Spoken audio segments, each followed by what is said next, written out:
अस्सलाम वालेकुम। आज जो है वो हम सॉल्यूशन चैप्टर के न्यूमेरिकल्स को सॉल्व करेंगे और जो नंबर वन न्यूमेरिकल हमने सॉल्व करना है it is basically what is composition by mass percentage composition by mass of salt water solution if 100 gram of solution contains 20 gram of NaCl।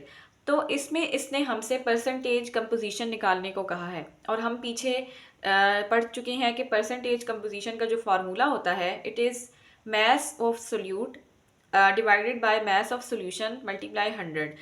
अब आपने क्या करना है कि सिंपली वैल्यूज़ पुट करनी है लाइक जो है वो जो सोल्यूट का मास है वो है जी 20 ग्राम और अगर सोल्यूशन के मास की बात करते हैं तो वो है जी 100 ग्राम्स। ठीक है, तो आपने इनको डिवाइड करना है और फिर डिवाइड करने के बाद you have to multiply the value with 100 और फिर जो है वो इस तरह से 1/5 आएगा और 1/5 20/100 को आप सॉल्व आउट करते हो तो 1/5 आता है and then you have to multiply with 100 and then you will get the answer of 20% NaCl solution. तो ये बहुत बेसिक सा न्यूमेरिकल था, इसमें आपको जस्ट फार्मूला आना चाहिए था परसेंटेज कंपोजिशन का और आपने इसको सॉल्व कर लिया। अब जो है वो हम नेक्स्ट न्यूमेरिकल को सॉल्व करते हैं which is if 184 gram of glycerol is mixed with 180 gram of water, what will be the mole fractions of the components of the two components। अच्छा, इसके अंदर हमने ग्लिसरॉल का भी मोल फ्रैक्शन फाइंड करना है और हमने वाटर का भी मोल फ्रैक्शन फाइंड करना है। तो हम पीछे ये बात पढ़ के आ चुके हैं कि मोल फ्रैक्शन कैसे निकालते हैं। सिंपल, आपने जिसके आपने मोल फ्रैक्शंस निकालने हैं उसके मोल्स को आपने डिवाइड करना है टोटल मोल्स के साथ। ठीक है, तो ये हमारे पास जो है वो उस पर्टिकुलर सब्सटेंस या कंपाउंड की मोल फ्रैक्शन आ जाएगी। तो इसके अब लेकिन हमें जो है वो जो भी डील करना है वो हमने मोल्स के साथ डील करना है, लेकिन डाटा के अंदर हमें हर कंपाउंड का क्या दिया हुआ है, मैस दिया हुआ है। तो पहले ज़रूरत इस बात की है कि हम जो है वो इसको like in the form of कह लो कि मोल्स में कन्वर्ट करते हैं। अच्छा, अगर हम वाटर के मोल्स फाइंड करते हैं, ठीक है, तो 18 उसने मैस दिया हुआ है और मोलर मैस मतलब हमारे पास मोल्स कैसे हम निकालते हैं मैस ओवर मोलर मैस से। तो मैस ऑफ वाटर जो है वो गिवन है 180 ग्राम जो है वो गिवन है और जो मोलर मैस होता है वाटर का होता है 18। 180 को 18 पे डिवाइड करने से हमें आंसर मिलेगा 10 मोल ऑफ वाटर। फिर उसके बाद हम आ जाते हैं ग्लिसरॉल के ऊपर, उसके मोल्स को फाइंड करते हैं। अब ग्लिसरॉल का जो मोलर मैस होता है वो होता है 92। आप इसको खुद से सॉल्व भी कर सकते हो, फॉर्मूला भी इसने गिवन किया हुआ है। तो 92 इसका जो है वो मोलर मैस होता है और 184 को हम जो है वो इसके मोलर मैस पे डिवाइड करेंगे और हमें जो आंसर आ जाएगा that will be 2 mole of glycerol. अब आपने क्या करना है कि जो है वो अब हमें हर कंपाउंड का मोल्स मिल चुके हैं।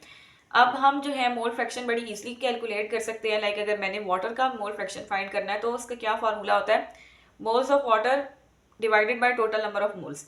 अब मोल्स ऑफ वाटर क्या है 10 और टोटल नंबर ऑफ मोल्स अगर 10 + 2 is the total number of moles, तो मैं 10 को 12 पे डिवाइड करूंगी और मेरा आंसर आ जाएगा 0.83। इसी तरह ग्लिसरॉल के हम जो है वो मोल्स लिखेंगे ऊपर जो कि 2 आ रहे हैं और टोटल नंबर ऑफ मोल्स पे डिवाइड कर देंगे और फिर आंसर जो है वो हमारे पास क्या आ जाएगा 0.17।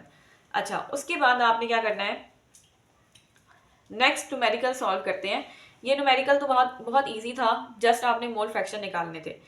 अब यहाँ पर वो ये कहता है कि हमारे पास if enough water is added to 11 gram of calcium chloride to make 100 ml of solution, what is the molarity of the solution.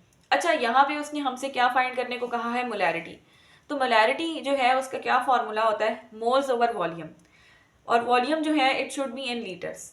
अब हम पहले क्या करेंगे कि हम कैल्शियम क्लोराइड के मोल्स निकालेंगे क्योंकि ऑब्वियसली उसने हमें मोल्स तो नहीं गिवन किया, उसका मैस गिवन किया है। तो मोल्स का क्या फॉर्मूला होता है, मैस ओवर मोलर मैस। 11 को पुट करेंगे और नीचे जो है वो कैल्शियम क्लोराइड का हम मोलर मैस निकालेंगे, आप निकाल लेना। तो इसका जो आंसर आता है कैल्शियम क्लोराइड का जो मोलर मैस है वो है 111.1। तो हमने 11 को 111.1 पे डिवाइड किया सिंपली और जो है वो हमें कैल्शियम क्लोराइड की मोल्स ऑब्टेन हो गए। फिर इसके अलावा जो नेक्स्ट चीज़ की रिक्वायरमेंट है वो हमें वॉल्यूम चाहिए इन लीटर्स, लेकिन डाटा के अंदर जो वॉल्यूम हमें गिवन है वो ml के अंदर, मिलीलीटर्स के अंदर गिवन है। अच्छा, अगर मैंने ml से जाना है लीटर के अंदर, तो मैंने जो भी हमारे पास ml के अंदर वैल्यू होगी मैंने उसको 1000 पे डिवाइड करूंगी, तो फिर हमारे पास जो है वो वैल्यू हमें लीटर में ऑब्टेन हो जाती है। तो ये बात आपने याद रखनी है कि अगर आपने ml से लीटर के अंदर जाना है तो आपने ml की वैल्यू को 1000 पे डिवाइड करना है और फिर आप जो है वो अपने आंसर को इन द लीटर्स ऑब्टेन कर लेंगे। अब जो है वो मैंने 100 को 1000 पे डिवाइड किया तो I got the answer of 0.1 litre. Now I have obtain the volume in litre, तो मेरे पास मोल्स भी हैं, वॉल्यूम भी है। मैं सिंपली इनको यहाँ पे पुट करूंगी। मोल्स 0.1 आ रहा था और जो वॉल्यूम था वो भी 0.1 आ रहा था, तो मैं यहाँ पे सिंपली यहाँ पे जब इनको पुट करूंगी तो मेरा आंसर आ जाएगा 1 m। 1 मोलर जो है वो इसकी जो मोलैरिटी होगी वो 1 मोलर होगी। तो ये वाला न्यूमेरिकल भी काफ़ी इजी था। अब हम दूसरे फोर्थ न्यूमेरिकल को डिस्कस करते हैं। इस न्यूमेरिकल में हमसे वो क्या पूछ रहा है कि if 10 gram of NaOH are dissolved in 500 gram of water, what is the molality of the solution? So we have discussed before कि फॉर्मूला क्या होता है मोलैलिटी का, moles of solute over mass of solvent in kg। Now अब हमें पहले तो क्या करना, फाइंड करें, हमें जो है सोल्यूट हमारे पास क्या है NaOH, उसके हमें मोल्स फाइंड करने हैं। तो मोल्स फाइंड करने के लिए मैं सिंपली क्या करूंगी, मास ओवर मोलर मास कर दूंगी। तो मास क्या गिवन किया हुआ है NaOH का हमें 10, और मोलर मास क्या होता है NaOH का, आप निकालोगे तो 40 आएगा। अब इनको सॉल्व करोगे तो आंसर आ जाएगा 0.5। इसका मतलब हमें जो है वो यहाँ पे मोल्स ऑफ सोल्यूट तो ऑब्टेन हो चुके हैं। अब हमें जो है वो मास ऑफ सॉल्वेंट चाहिए जो कि हमें गिवन है 500 ग्राम में गिवन है। लेकिन यहाँ प्रॉब्लम ये है कि हमें जो मास यहाँ पे पुट करना है it should be in kg, क्योंकि मोलैलिटी का फॉर्मूला ही यही है कि हमने जो भी सॉल्वेंट का मास लिखना होता है वो हमेशा kg के अंदर होना चाहिए। तो अब क्या करूँगी कि मैं जो हूँ वो लाइक kg के अंदर मैं इसको पहले कन्वर्ट करूंगी। तो अगर आपने ग्राम से kg में जाना है, जैसे ml से हमने लीटर के अंदर जाना है, तो मुझे ml वाली वैल्यू को 1000 पे डिवाइड करना होता है। सेम अगर मैंने ग्राम से kg में भी जाना है तो मुझे ग्राम की वैल्यू को 1000 पे डिवाइड करना पड़ेगा और फिर मुझे आंसर पॉइंट मतलब kg के अंदर ऑब्टेन होगा। तो मैंने यही किया है, मैंने जो है वो इसको इस पर डिवाइड किया है और मुझे जो आंसर है वो kg में मिल चुका है। अब हमें जो है ऊपर वाली वैल्यू भी पता है, नीचे वाली वैल्यू भी पता है। सिंपल हम इनको यहाँ पे पुट करेंगे और आंसर हमारे पास 0.5 आ जाएगा। फिर इसके बाद हमारे पास जो है वो लास्ट न्यूमेरिकल रह गया है जो कि बहुत आसान सा न्यूमेरिकल है। इस न्यूमेरिकल में हमसे ना उसने पूछा है कि you have to prepare 300 ml of 1.1 molar NaOH solution from a 5.5 molar NaOH stock solution.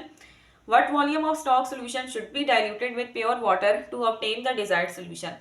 अब आपने इसमें कुछ नहीं करना, आपने simple m1v1 is equal to m2v2 का फॉर्मूला पुट करना है इसके अंदर। अब इसमें हमें जो है वो क्या गिवन, हमें जो है वो बेसिकली निकालना क्या है, हमें लाइक v1 चाहिए, सही है। और हमें जो है वो उसने क्या कहते हैं उसको, m1 भी उसने हमें गिवन किया हुआ है, m2 भी गिवन किया हुआ है, v2 भी गिवन किया है। पहले तो हमें चूंकि v1 चाहिए ना, उसने हमसे v1 इनिशियल वॉल्यूम को निकालने की बात की हुई है। तो हमारे पास जो हम इसको फॉर्मूला आएगा वो होगा m2v2 ओवर m1। अब आपने क्या करना है कि m2 की वैल्यू को यहाँ पे पुट करना है जो कि हमारे पास क्या है 1.1। फिर इसके अलावा जो v2 है, वॉल्यूम 2 है, आपने उसको पुट किया यहाँ पे 300, और जो हमारे पास m1 है वो भी हमें गिवन है यहाँ पे विच इज 5.5। ठीक है, तो आपने यहाँ पे 5.5 पुट किया और आप इसको सॉल्व आउट करोगे तो आपका आंसर आ जाएगा 60 ml। तो ये हमारे पास जो है वो ऐसे सॉल्व होता है न्यूमेरिकल। अच्छा, हमने अभी तक 5 न्यूमेरिकल्स कर लिए हैं। अब हम अपने नेक्स्ट टॉपिक की तरफ जाते हैं which is the solution equilibria. देखो ये बात बहुत ज़्यादा आसान है और ये जस्ट ऊपर ऊपर से समझने वाली बात है, इसमें जो है वो ऐसी कोई बात नहीं है कि आप इसमें डेप्थ में जाओ। इसके जो कॉन्सेप्ट हैं वो मोर और लेस हम पहले भी पढ़ चुके हैं। तो जस्ट हम एक रीड देते हैं और आपको मैं इसको समझाती हूँ कि क्या लिखा हुआ है। Here we will consider types of equations used to represent reactions in solutions we will start with precipitation reactions. One useful way to represent a reaction occurring in aqueous solution is by writing a net ionic equation. The reaction can be represented by writing the molecular equation, the total ionic equation, the net ionic equation. Like, let's work through some examples. Like example number 1, the formula equation gives the overall reaction stoichiometry, but not necessarily the actual forms of reactants and products in solution. अब वो कह रहा है कि हमारे पास ना ये जो इसने इक्वेशन हमें गिवन की हुई है ना, ये फार्मूला इक्वेशन है।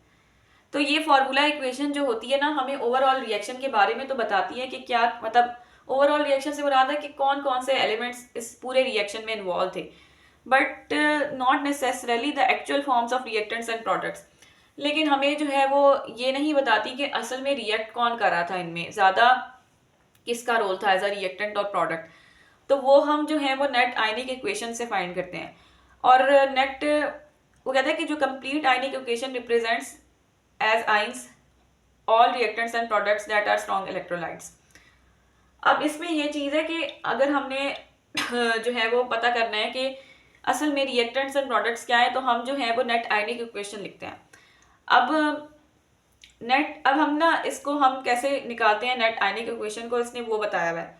सबसे पहले तो आपने क्या करना है कि सारे जितने भी यहाँ पे कंपाउंड्स लिखे हुए हैं इनको आपने आयंस में कन्वर्ट कर देना है। Ag का अलग आयन है, ऑब्वियसली वाटर के अंदर जाके ये डिजोल्व हो जाएगा Ag प्लस में और NO3 माइनस में, Na प्लस में Cl माइनस के अंदर। उसके बाद चूंकि AgCl यहाँ पर उसने सॉलिड की फॉर्म में लिखा हुआ है, तो ऑब्वियसली हम इसको तो डिजोल्व नहीं करेंगे, तो इसलिए ये AgCl ऐसे के ऐसे ही रहेगा। जो एक्वस में गिवन है ना, उसको आपने एक्वस में लेके जाना है, Na प्लस NO3 माइनस। तो इस तरह से ये जो है वो हमारे पास इक्वेशन आ जाती है। The net ionic equation includes only those solution components undergoing change, no spectator ions are included. अच्छा, इधर ना एक चीज़ है कि हम चूंकि नेट आयनिक इक्वेशन निकालना चाह रहे हैं, तो पहले तो हमने उसका तरीका सीखा कि हम जो है वो नेट आयनिक इक्वेशन को कैसे निकालते हैं। ठीक है, तो सिंपल है। आपने क्या करना है कि आपके पास एक पूरा रिएक्शन गिवन होगा, आपने उसको उसके कंस्टिट्यूएंट आयंस के अंदर जो है वो पहले लिखना है। अब जो एक्वस होगा सिर्फ उनको, फिर आपने क्या करना है कि आपने जो है वो नेट आयनिक इक्वेशन जो है वो इससे लिखनी है। अब वो नेट आयनिक इक्वेशन जो है वो आपने कैसे लिखनी है, उसमें आपने इस चीज़ को इंश्योर करना है कि उसमें कोई स्पेक्टेटर आयंस मौजूद ना हो। अच्छा, जो स्पेक्टेटर आयंस है ना, उससे क्या मुराद है हमारे पास? देखो, स्पेक्टेटर आयंस वो आयंस होते हैं जो रिएक्शन की दोनों साइड्स पर होते हैं। तो आपने उस नेट इक्वेशन में उन आयंस को नहीं लिखना, क्योंकि वो दोनों साइड पर होते हैं तो वो कैंसिल आउट हो जाते हैं। अब इधर हम यहाँ पे NO3 नहीं लिखेंगे, क्योंकि NO3 रिएक्टेंट वाले साइड पे भी है और प्रोडक्ट वाली साइड पे भी है। सेम जो है वो Na का भी यही है कि वो भी रिएक्टेंट और प्रोडक्ट वाली साइड दोनों पे है। तो इन दो आयंस को हम नहीं लिखेंगे, बाकी रिएक्शन आप जो है वो लिखेंगे। और बाकी रिएक्शन को जब आप लिखोगे तो आपका जो रिएक्शन है वो कुछ इस तरह से आ जाएगा। An ionic solid introduced into a polar solvent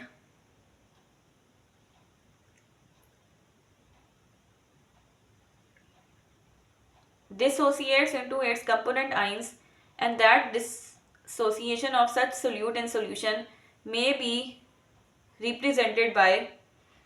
अच्छा, ये एक मतलब हमने अभी नेट आयनिक इक्वेशन जो है वो लिख ली है। अब हमने क्या करना है कि एक बेसिक सी बात है कि जो रिएक्शन कोई भी कंपाउंड होता है तो उसको आप डिजोल्व किस तरह से करते हो। ठीक है, आपने उसको उसके कंस्टिट्यूएंट जो है वो एटम्स में कन्वर्ट कर देना होता है, और उसके ऊपर जो है वो आपने जो भी उसके ऊपर चार्जेस होते हैं, लेट सपोज ए के ऊपर एम के ऊपर जो चार्ज आ रहा है आपने वो लिख देना है, और बी के ऊपर जो चार्ज आ रहा है आपने वो लिख देना है। समझ आ गई है? तो अच्छा, इसमें ये चीज़ होती है कि इनमें ना रिवर्स चार्जेस जाते हैं। जैसे कि अब मेरे पास अगर यहाँ पे क्या है, ए है ना, ठीक है। अब यहाँ पे क्या चीज़ है, इसको हमने किस तरह से लिखना है, ये हमारे पास है ना एक आइन है, सही है, एक आइन है हमारे पास, और आपने इसको जो है वो ऐसे लिखा है, ठीक है, ये आ गया, और ये बी है, सही है। अब आपने इसको जब लिखना है ना, तो जो इसके ऊपर चार्जेस होंगे, ऑपोजिट चार्जेस आपने शिफ्ट कर देना है। जैसे इस पे एन चार्ज था बी पे, तो आपने इधर इसके ऊपर शिफ्ट कर दिया, और एम इसके साथ था तो आपने जो है वो यहाँ पे शिफ्ट कर दिया। बहरहाल अभी इसको आपको इतनी समझने की ज़रूरत नहीं है, ये एक जनरल इक्वेशन है। अब आपने इसमें ये देखना है कि जो हमारे पास ना AgCl का सॉलिबिलिटी प्रोडक्ट क्या होगा हमारे पास, ठीक है। तो अगर मैं बात करती हूँ कि जो हमारे पास the equilibrium constant for its solubility in aqueous solution called solubility product constant. अच्छा, अब ना हम बात कर रहे थे कि हमारे पास जो है वो क्या है, the equilibrium constant for its solubility in aqueous solution is called solubility product constant. अच्छा देखो, वैसे अगर हम बात करें ना कि जो हमने पीछे इक्विलिब्रियम कांस्टेंट पढ़ा है, और हमें पता है इक्विलिब्रियम कांस्टेंट कैसे हम ऑब्टेन करते हैं। इक्विलिब्रियम कांस्टेंट हम जो है वो बेसिकली क्या करते हैं कि जो प्रोडक्ट्स होते हैं और रिएक्टेंट्स होते हैं, उनकी हम रेशो को ले रहे होते हैं इक्विलिब्रियम कांस्टेंट के अंदर, ठीक है। पीछे भी हम पढ़ा। देखो, इक्विलिब्रियम कांस्टेंट हम डिफरेंट तरीके से लिख सकते हैं। जो स्टैंडर्ड होता है वो होता है हमारे पास KEQ, और भी हमारे पास जो है वो पीछे हम पढ़ के आए हैं। इसी तरह अगर हम सॉलिबिलिटी के टर्म्स में इक्विलिब्रियम कांस्टेंट लिख रहे होते हैं, तो उसको हम क्या कह रहे होते हैं, सॉलिबिलिटी प्रोडक्ट कांस्टेंट। और ये भी वही चीज़ होता है कि हम जो इक्विलिब्रियम पे ही हम जो रिएक्टेंट्स की और प्रोडक्ट्स कंसंट्रेशन को ले रहे होते हैं, तो इसीलिए जो हमारे पास सॉलिबिलिटी प्रोडक्ट कांस्टेंट होगा वो भी ऑब्वियसली प्रोडक्ट्स और रिएक्टेंट्स की रेशियो होगी। अब मैं यहाँ पर एक जो है वो रिएक्शन करती हूँ, जैसे कि AgCl है ना, तो ये मैं देखना चाह रही हूँ कि ये कितना जो है वो जाके डिजोल्व हो रहा है, ठीक है। ये सॉलिड में है, ये एक्वस में है, ये भी एक्वस में है। तो मैं जो हूँ इस ये देखो सॉलिबिलिटी है, मैं ये देख रही हूँ कि एट द इक्विलिब्रियम जो है वो ये कितना जो है वो हमारे पास सॉलिड AgCl होगा, और कितना रिएक्टेंट जो है वो जो डिजोल्व होगा वो कितना होगा, सही है, एज अ प्रोडक्ट। तो मैं जो हूँ वो इनकी क्या देखना चाह रही हूँ, सॉलिबिलिटी प्रोडक्ट कांस्टेंट को देखना चाह रही हूँ। तो वो बेसिकली कैसे आता है, वो प्रोडक्ट्स और रिएक्टेंट की रेशो से आता है, ठीक है। अब यहाँ पर आप ऊपर क्या लिखते हो, प्रोडक्ट्स, तो मैंने प्रोडक्ट्स लिखा, लेकिन मैंने यहाँ पर क्या किया है, आप देखो मैंने यहाँ प्रोडक्ट्स लिखे, लेकिन मैंने यहाँ पर क्या किया है कि मैंने जो है वो रिएक्टेंट्स मैंने जो है रिएक्टेंट में AgCl नहीं लिखा, क्योंकि AgCl मैंने कहा है कि सॉलिड या लिक्विड जो भी चीज़ होती है हम उसको कंसिडर नहीं करते। तो मैं बहरहाल ये बात बताना चाह रही थी कि हम जो है वो सॉलिबिलिटी प्रोडक्ट कांस्टेंट को कैसे लिखते हैं। पीछे भी हम इक्विलिब्रियम कांस्टेंट का पढ़ के कॉन्सेप्ट आए हैं, और इक्विलिब्रियम कांस्टेंट हम सबको पता है कि किस तरह से निकाला जाता है। हम प्रोडक्ट्स और रिएक्टेंट्स की एट इक्विलिब्रियम रेशो ले लेते हैं। अब इस केस में हम जो रेशो लेंगे वो सिर्फ और सिर्फ प्रोडक्ट्स की लेंगे, क्योंकि जो हमारे पास रिएक्टेंट है वो सॉलिड फॉर्म में है, सही है। तो ये हमारे पास सॉलिबिलिटी प्रोडक्ट कांस्टेंट हो गया। अच्छा, solubility product constants are temperature dependent. Obviously temperature पे ये डिपेंड करते हैं। टेम्परेचर मतलब जो भी हमारे पास इक्विलिब्रियम कांस्टेंट होता है वो कांस्टेंट तब तक रहता है कि अगर टेम्परेचर चेंज ना हो। अगर टेम्परेचर चेंज हो जाएगा तो फिर वो कांस्टेंट की वैल्यू भी चेंज हो जाती है। As solute dissolves into the solvent, the system approaches saturation, and at which point no more solute can be dissolved and excess will be precipitated to the bottom of the container. We can calculate the ion product. Ion product आप simple क्या करेंगे कि जो हमारे पास products की जो concentration है उसका आपने क्या कर लेना है, प्रोडक्ट ले लेना है, ठीक है। तो अब इससे हमने क्या, हम देखो एक चीज़ होती है, जैसे हम पीछे भी पढ़ के आए हैं, कि जो रिएक्शन कोशेंट होता है वो बेसिकली क्या होता है कि हम रेशियो ले रहे होते हैं reactants and products and reactants की at any time of the reaction on going. तो सिमिलरली ये जो आयन प्रोडक्ट है ना, ये भी वही चीज़ है कि हम जो है वो किसी भी टाइम पे, चूँकि अब सॉलिड रिएक्टेंट तो है नहीं इसमें, तो बहरहाल हमने प्रोडक्ट्स की ही जो है वो उनको ही मल्टीप्लाई करना है। तो उनका ही आयन प्रोडक्ट आएगा। तो वो ये नहीं, कहने का मकसद ये है कि हम किसी भी टाइम पे जब प्रोडक्ट्स को जो है वो मल्टीप्लाई करते हैं और तब हम जो वैल्यू ऑब्टेन होती है वो आयन प्रोडक्ट होती है। लेकिन ख़ास तौर पे जो इक्विलिब्रियम के टाइम पे हम जो प्रोडक्ट्स को मल्टीप्लाई कर रहे होते हैं वो हमारे पास सॉल्युबिलिटी प्रोडक्ट कांस्टेंट में चला जाता है। लेकिन हम अगर किसी भी टाइम पे, ठीक है, इक्विलिब्रियम हो या इसके अलावा कोई टाइम हो, तो उस पर हम जो है वो प्रोडक्ट्स को मल्टीप्लाई कर रहे होते हैं, तो उसको हम क्या कहते हैं, आयन प्रोडक्ट। और इस आयन प्रोडक्ट से हमें क्या हम इंफॉर्मेशन एक्सट्रैक्ट कर सकते हैं। अगर हमारे पास ion product equilibrium solubility product constant से कम है, इसका मतलब है कि अभी जो है वो सोल्यूशन अभी जो है वो सैचुरेटेड नहीं हुआ, अनसैचुरेटेड सोल्यूशन है। समझ आ गई है? क्योंकि देखो ना, अब आप ऑब्वियस देखो, जो हमारे पास ना लाइक सॉल्युबिलिटी प्रोडक्ट कांस्टेंट क्या है कि उस टाइम पे ना हमारे पास जो अनडिजॉल्व्ड और डिजॉल्व्ड दोनों चीज़ें जो है वो इन इक्विलिब्रियम होती हैं। तो इसका मतलब होता है कि अभी जो सोल्यूशन है ना वो सैचुरेटेड हो चुका है। समझ आ गई? इक्विलिब्रियम पे सोल्यूशन जो है ना वो हमेशा सैचुरेटेड होता है। समझ आ गई है? और अगर हमारे पास ये आयन प्रोडक्ट जो कि किसी भी टाइम पे हम कैलकुलेट करें, अगर वो हमारे पास सॉल्युबिलिटी प्रोडक्ट कांस्टेंट से कम आ रहा है, इसका मतलब है कि अभी जो सोल्यूशन है उसमें ज़्यादा मतलब एबिलिटी है कि वो अपने आप को मज़ीद सोल्यूट उसमें डिजॉल्व हो सकता है। समझ आ गई? इस बात का ये मतलब है। और उसके बाद अगर हम बात करते हैं, अगर ion product solubility product constant के इक्वल आ रहा है, इसका मतलब तो फिर सोल्यूशन जो है वो सैचुरेटेड है। और बट इन केस अगर आपके पास यही ion product solubility product constant से ज़्यादा आ जाता है, तो इसका मतलब है कि सोल्यूशन जो है वो अभी सुपर सैचुरेटेड हो चुका है। और सुपर सैचुरेटेड के केस में हमारे पास जो है वो प्रेसिपिटेशन भी हो सकती है। तो ये चीज़ आपने याद रखनी है कि आपको पहले तो ये पता होना चाहिए कि आयन प्रोडक्ट से क्या मुराद है। इसका मतलब हम किसी भी टाइम पे देख रहे हैं, ठीक है, not at equilibrium time, not just at equilibrium time. और फिर हमें इस बात का आइडिया होना चाहिए कि अगर ये ion product solubility product constant से कम है तो उसका क्या मतलब है, इक्वल है तो उसका क्या मतलब है, और अगर ज़्यादा है तो फिर उसका क्या मतलब है। अब हम जो है वो एक न्यूमेरिकल करते हैं ही इसी टॉपिक से related, which is the molar solubility of FeOH3 in an aqueous solution was determined to be 4 into 10 raised to the power minus 10. What is the value of KSP for FeOH3 at the same temperature and pressure? तो इसमें उसने हमसे KSP निकालने को कहा है। और we all know that कि जो KSP होता है ना हमारे पास, वो हमने बेसिकली एट इक्विलिब्रियम हमें जो प्रोडक्ट्स है ना उनको मल्टीप्लाई करना होता है, उनकी कंसंट्रेशन को। तो अब इस केस में हम पहले तो रिएक्शन लिखते हैं। जो रिएक्शन है वो कुछ इस तरह से आएगा। अब हमने क्या करना है कि हमें Fe+3 की कंसंट्रेशन और OH मतलब इन दोनों की कंसंट्रेशन को क्या करना है, जस्ट हमने इसको क्या कर देना है, मल्टीप्लाई कर देना है।